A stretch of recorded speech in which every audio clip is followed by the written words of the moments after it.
Hola a todos y bienvenidos a Mentes Indomables. Hoy vamos a viajar en el tiempo a un mundo donde la ciencia era una aventura llena de misterios por resolver y batallas épicas contra la ignorancia. Prepárense para conocer a uno de los grandes cazadores de microbios.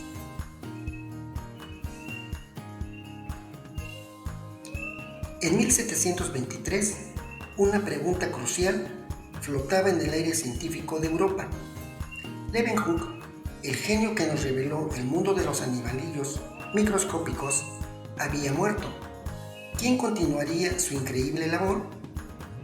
La respuesta llegó unos años después, a 1500 kilómetros de distancia, en un pequeño pueblo al norte de Italia llamado Scandiano.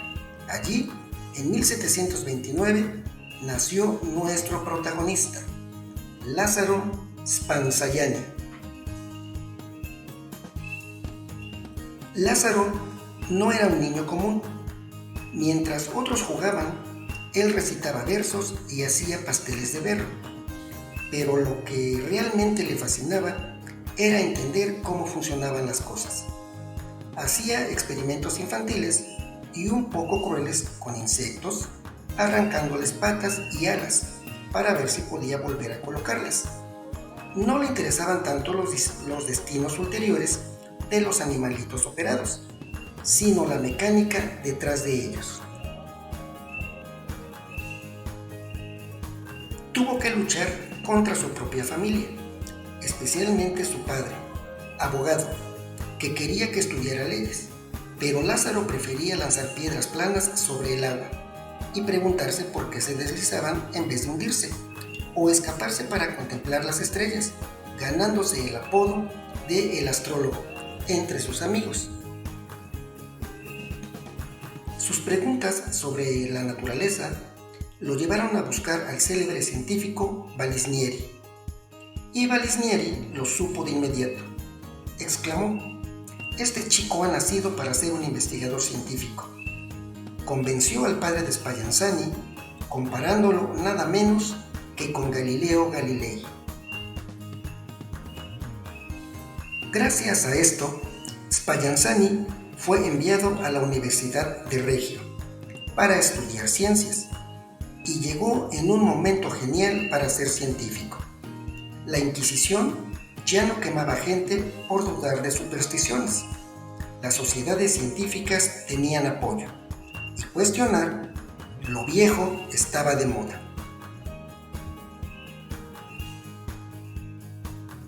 Aunque se ordenó sacerdote católico y ganaba dinero diciendo misa, Spallanzani era un escéptico en secreto. Despreciaba la autoridad no demostrada y ponía en duda todo. Se convirtió en profesor y se lanzó a estudiar los animalillos que Leeuwenhoek había descubierto. Y justo entonces estallaba una controversia enorme. La pregunta era: ¿la vida nace espontáneamente de la nada o necesita padres? La mayoría de la gente sensata creía en la generación espontánea. Tenían recetas raras, como enterrar un ovillo muerto para que salieran abejas de sus cuernos. Incluso científicos respetados decían que los escarabajos salían del estiércol de vaca o que los ratones nacían del lodo del Nilo. Cualquiera que lo dudara, dudaba de la razón y la experiencia. Spallanzani oía todo esto, pero no lo creía. Tenía un prejuicio de que la vida debía tener un orden, una ley. No podía surgir al azar de la inmundicia. Se inspiró en los experimentos de Redi, quien demostró que las larvas en la carne podrida venían de moscas, no de la carne misma. Pero con los microbios, la creencia en la generación espontánea seguía fuerte. Un clérigo llamado Nitman se hizo famoso afirmando que el caldo de carnero podía crear animales microscópicos. Nitman calentaba caldo, lo ponía en una botella con corcho y lo calentaba de nuevo. Y voilà, días después, el caldo estaba lleno de vida. Su conclusión: la vida surge espontáneamente de la materia muerta. Esto causó sensación. Spallanzani leyó esto y se enfureció. Superchería, bufó. Estaba seguro de que Needman se equivocaba. Su demonio de los prejuicios le decía que la vida venía de la vida. El error de Needman: no había calentado lo suficiente el caldo o no había sellado bien la botella. Pero Spallanzani era un verdadero científico. No solo iba a criticar, iba a demostrarlo con experimentos. Quería probar que Needman no había calentado el caldo bastante tiempo, pero también debía estar dispuesto a desechar sus propias ideas. Se metió en su laboratorio polvoriento, tomó frascos, semillas y agua. Su gran idea: sellar los frascos fundiendo el vidrio del cuello a la llama. Así, nada de afuera podría entrar, ni siquiera los seres diminutos del aire. Preparó ejércitos de redomas, unas selladas a fuego, otras tapadas solo con corcho como Needman. Y el factor clave: hirvió algunas solo unos minutos, pero otras durante una hora entera. Luego, esperó días llenos de ansiedad. Mientras tanto, no paraba. Daba clases, escribía cartas, jugaba, cazaba. Era infatigable, pero siempre volvía a sus redomas. Llegó el gran día. Rompió los cuellos de las redomas selladas y hervidas por una hora. Con cuidado, examinó gota a gota el líquido al microscopio. El resultado: ni un solo ser vivo. Pero en las redomas selladas, que solo había hervido unos minutos, encontró animalillos. Y en las redomas tapadas con corcho, el método de Needman, había lagos enteros de vida, incluso en las que había hervido una hora. La conclusión era clara: los microbios venían del aire y se colaban en las botellas mal tapadas. Y dato clave: podían resistir el calor del agua hirviendo por un tiempo, pero no por una hora. Fue un día gigante. Spallanzani había destrozado la idea de la generación espontánea para los microbios. Había salvado a la naciente microbiología de ser vista como pura fantasía. Pero la batalla no terminó ahí.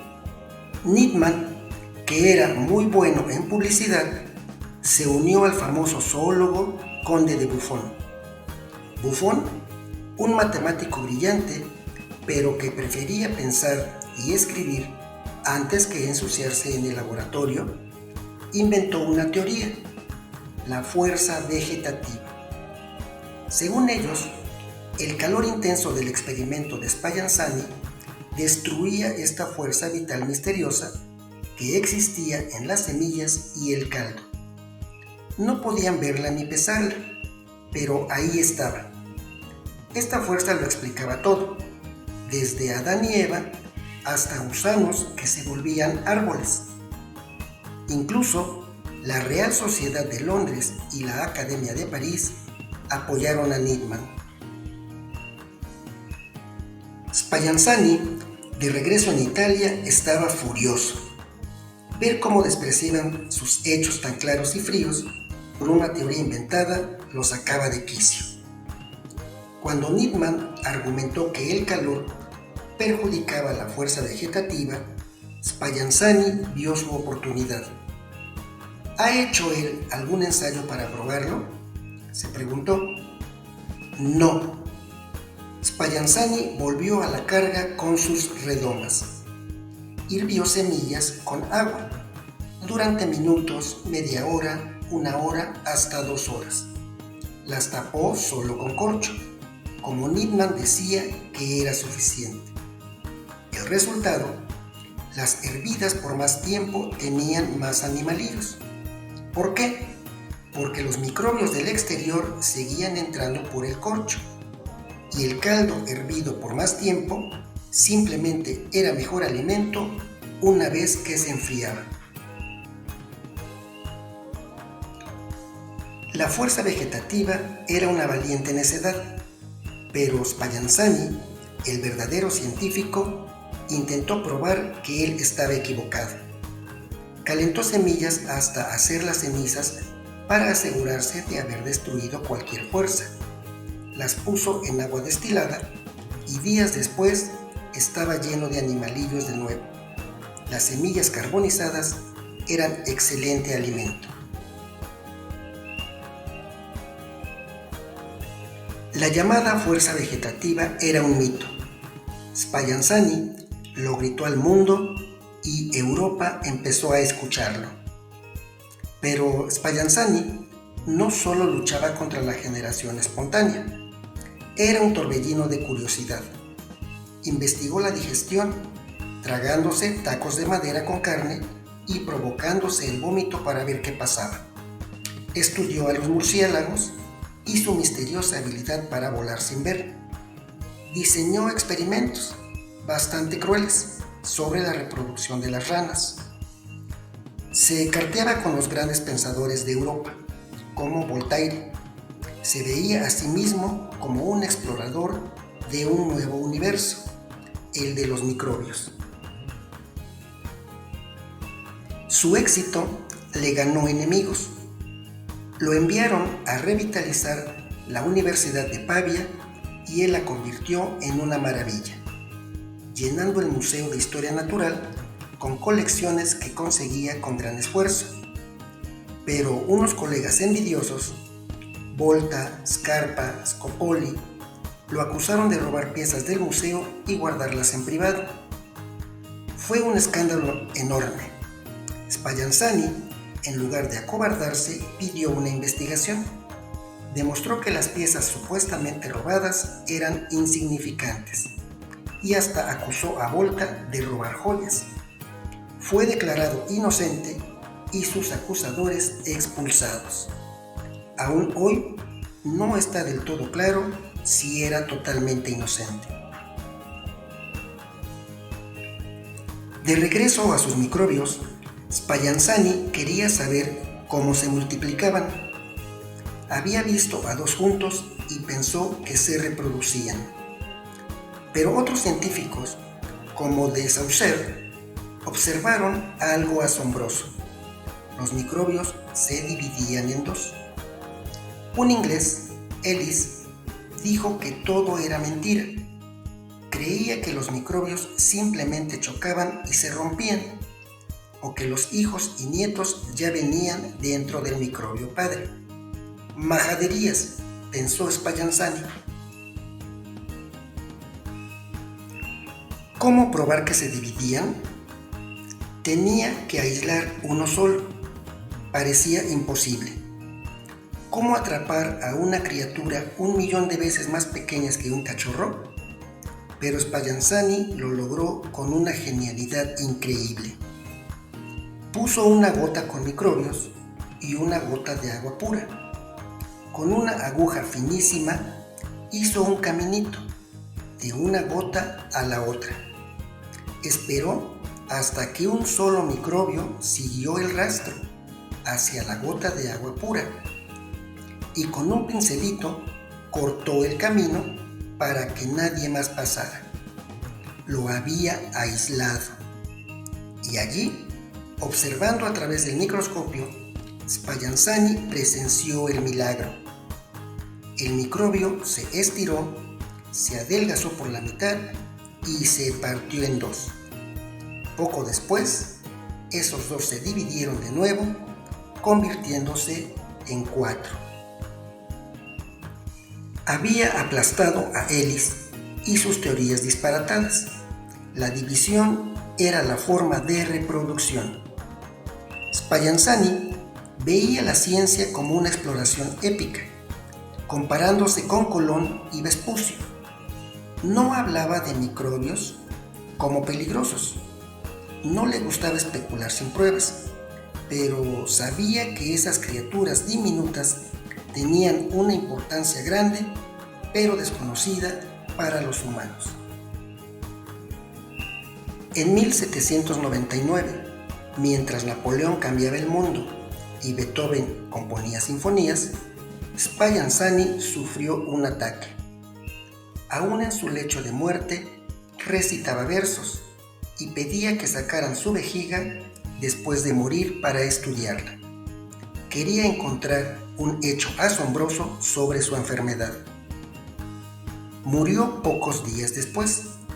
Su legado, un busto en Pavia y su vejiga conservada en un museo. Un epitafio extraño, sí, pero perfecto para un hombre que no se detuvo ante nada por descubrir la verdad, sin importar las convenciones sociales. Lázaro Spallanzani, con su sed insaciable de conocimientos y su dedicación a los hechos experimentales, despejó el camino para los grandes científicos del futuro. Nos enseñó que la vida viene de la vida y que incluso lo más diminuto sigue leyes de la naturaleza. Y así termina la historia de Lázaro Spallanzani, un verdadero cazador de microbios y un héroe de la ciencia. Si te gustó el video, no olvides darle like y suscríbete para más viajes fascinantes por el mundo de la ciencia. No te pierdas el próximo video, donde contaremos la historia de otro cazador de microbios, Louis Pasteur. Hasta la próxima.